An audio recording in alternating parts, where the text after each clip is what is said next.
আসসালামু আলাইকুম, welcome back to my channel. চলে এসেছি আপনাদের জন্য আরও একটা নতুন রেসিপি নিয়ে।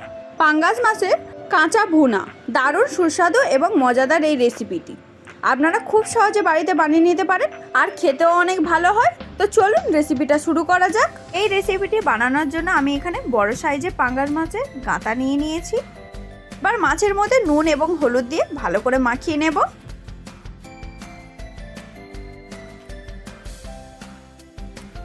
হয়ে গিয়েছে, এবার আমি কিছুক্ষণের জন্য রেখে দেব। তো চলুন এবার দেখে নিই এই রেসিপিটা বানানোর জন্য কি কি উপকরণ লাগবে। দুটো বড় সাইজের পেঁয়াজ কুচি লাগবে, 1 চামচ জিরে বাটা লাগবে, 2 চামচ সর্ষে বাটা লাগবে, 1 চামচ লঙ্কার গুঁড়ো লাগবে, 1 চামচ হলুদ গুঁড়ো লাগবে, 1 চামচ জিরের গুঁড়ো, 1 চামচ ধনের গুঁড়ো, 2 চামচ আদা রসুন বাটা, টমেটো কুচি, কাঁচা লঙ্কা, এলাচ, দারচিনি এবং স্বাদ অনুযায়ী লবণ লাগবে। তো চলুন এবার রান্নাটা শুরু করা যায়। তার জন্য আমি গ্যাসের মধ্যে কড়াটা বসিয়ে দিয়েছি। এবার ওর মধ্যে 1/2 কাপ পরিমাণে তেল দিয়ে দেব। তেল গরম হয়ে গিয়েছে, এবার ওর মধ্যে দারচিনি এবং এলাচটা দিয়ে দেব। তারপর পেঁয়াজ কুচি দিয়ে দেব। তারপরে পেঁয়াজটা নাড়াচাড়া করতে থাকবো যতক্ষণ না পেঁয়াজটা হালকা লাল লাল হয়ে আসে। পেঁয়াজটা হালকা লাল হয়ে গিয়েছে, এবার আমি ওর মধ্যে টমেটো কুচিটা দিয়ে দেব। তারপরে একটু নাড়াচাড়া করে ওর মধ্যে 2 চামচ আদা রসুন বাটা দিয়ে দেব। তারপর 1 চামচ জিরে বাটা দিয়ে দেব, 2 চামচ সর্ষে বাটা দিয়ে দেব এবং বাকি মশলাগুলো একসঙ্গে দিয়ে দেব।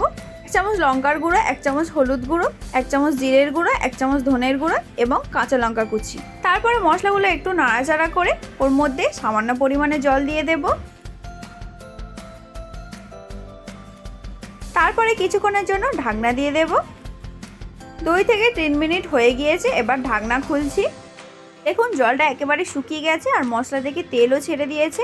এবারে একটু নাড়াচাড়া করে ওর মধ্যে নুন হলুদ দিয়ে মেখে রাখা কাঁচা মাছটা দিয়ে দেব।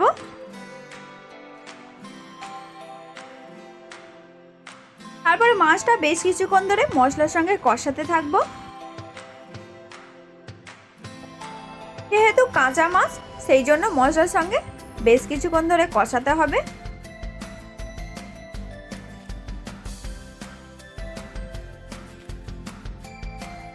কষানো হয়ে গিয়েছে, এবার আমি ওর মধ্যে ঝোলের জন্য জল দিয়ে দেব।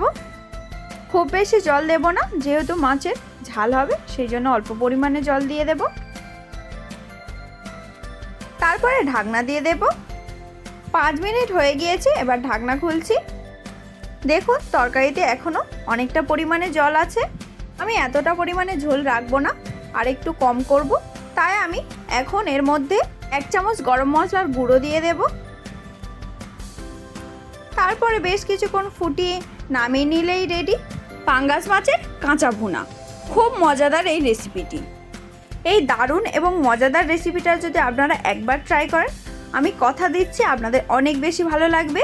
আর বাড়িতেও খুব সহজে আপনারা এই রেসিপিটা বানিয়ে নিতে পারেন। তো কেমন লাগলো এই রেসিপিটি? যদি রেসিপিটা ভালো লেগে থাকে তাহলে অবশ্যই একটা লাইক করতে ভুলবেন না।